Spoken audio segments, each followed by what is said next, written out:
Audio Jungle. Audio Jungle. Audio Jungle.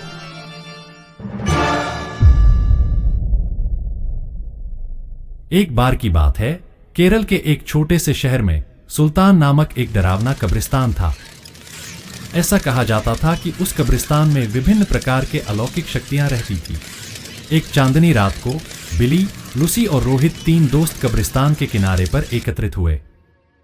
अचानक उनको कब्रिस्तान से भयानक फुसफुसाहट की आवाज सुनाई दी। आवाज कहां से आ रही है, यह देखने के लिए वे हाथ में टॉर्च लेकर सावधानी से कब्रिस्तान के गेट से अंदर घुसे। जैसे ही वे कब्रिस्तान में दाखिल हुए, हवा तेज चलने लगी।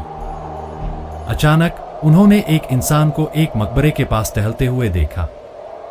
वो उदास और खोया हुआ दिखाई दिया, इसलिए बिली, लूसी और रोहित उसके पास आए और पूछा, कौन हो तुम और इतनी रात को यहाँ क्या कर रहे हो? तो उसने जवाब दिया कि मैं एक आत्मा हूं और मेरा नाम अकबर है।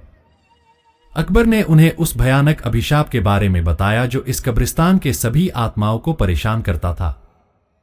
हर रात एक प्राचीन चुड़ैल जागती थी और कब्रिस्तान पर जादू करती थी और अकबर जैसी मासूम आत्माओं को अपने वश में कर लेती थी। अभिशाप को तोड़ने का एकमात्र तरीका कब्रिस्तान की पीछे जंगल में एक पेड़ के नीचे छिपी हुई मंत्र पुस्तिका को ढूंढना और आधी रात से पहले उसे नष्ट करना था। जादुई पुस्तक ढूंढने की दृढ़ संकल्प लेकर बहादुर तिकड़ी अपने मिशन पर निकल पड़ी।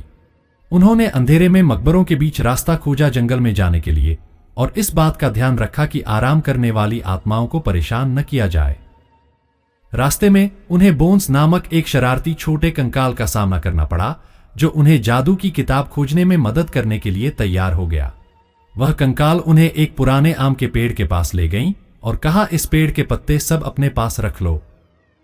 अगर ये पत्ता तुम्हारे पास रहेगा तो वह चुड़ैल तुम्हारा कुछ नहीं बिगाड़ सकती, और ये पत्ता तुम्हें जादुई किताब हासिल करने में मदद करेगा। यह कहकर वह कंकाल वापस कब्रिस्तान की तरफ चला गया। आम के पत्ते को अपने हाथ में लेकर तीन दोस्त जादुई किताब ढूंढने लगे।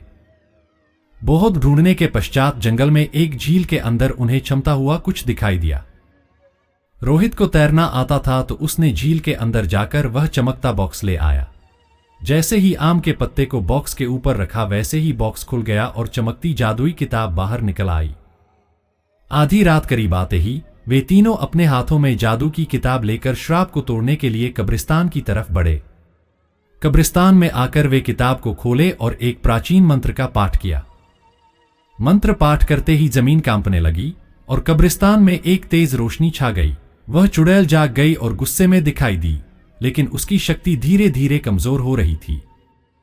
उसने बिली, लूसी और रोहित को जादुई किताब पढ़ने से रोकने के लिए अपनी जादुई शक्ति का प्रयोग किया, लेकिन उन तीनों पर कोई असर नहीं हुआ, क्योंकि तीनों के पास आम के पत्ते थे जो उनकी रक्षा कर रहे थे। धीरे धीरे चुड़ैल की सारी शक्ति खत्म हो गई और चुड़ैल भस्म हो गई। इस तरह बिली, लूसी और रोहित ने कब्रिस्तान में फंसी हुई आत्माओं को मुक्त किया और कब्रिस्तान में फिर से शांति छा गई।